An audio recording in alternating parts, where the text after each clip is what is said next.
So my mom was diagnosed when I was 21.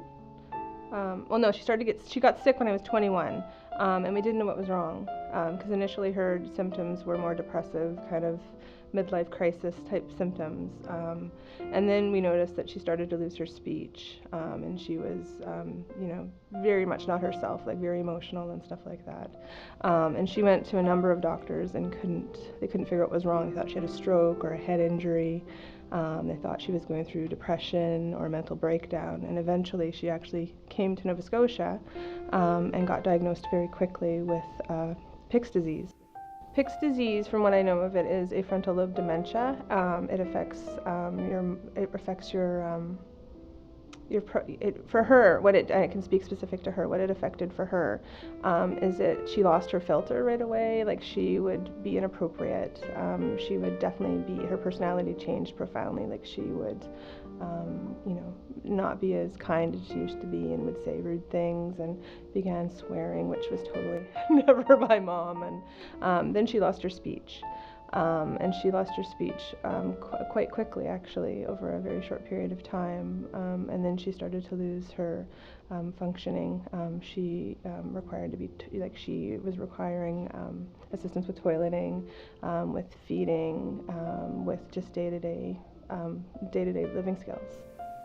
One thing I remembered of my mom is when we were little, she was a big reader, and she would always encourage us to read, and she would always read to us before bed. And one particular book she would read was the Stuart Little book, and that's profound for me. I remember that as being a big memory.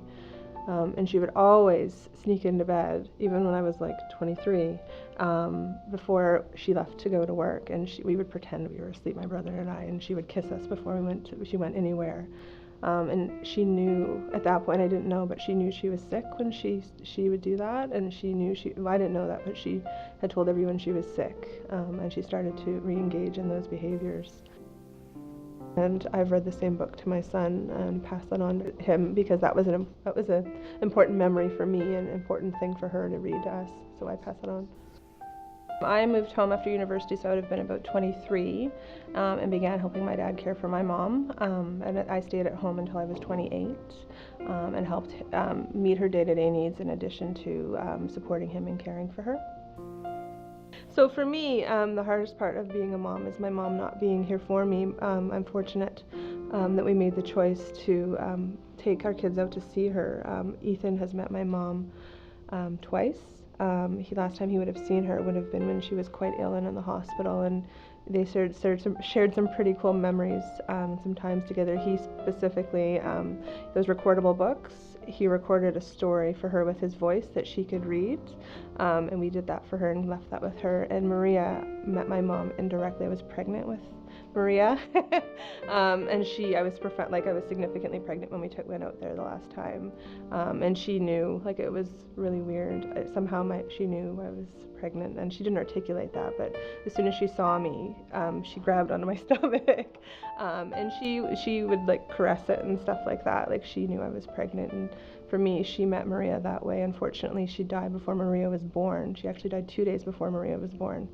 So that was hard in terms of dealing with that, but I think that there was a reason for that. And I would say that's the hardest part for me, is that she's not, someone I can call and say, what do I do with this?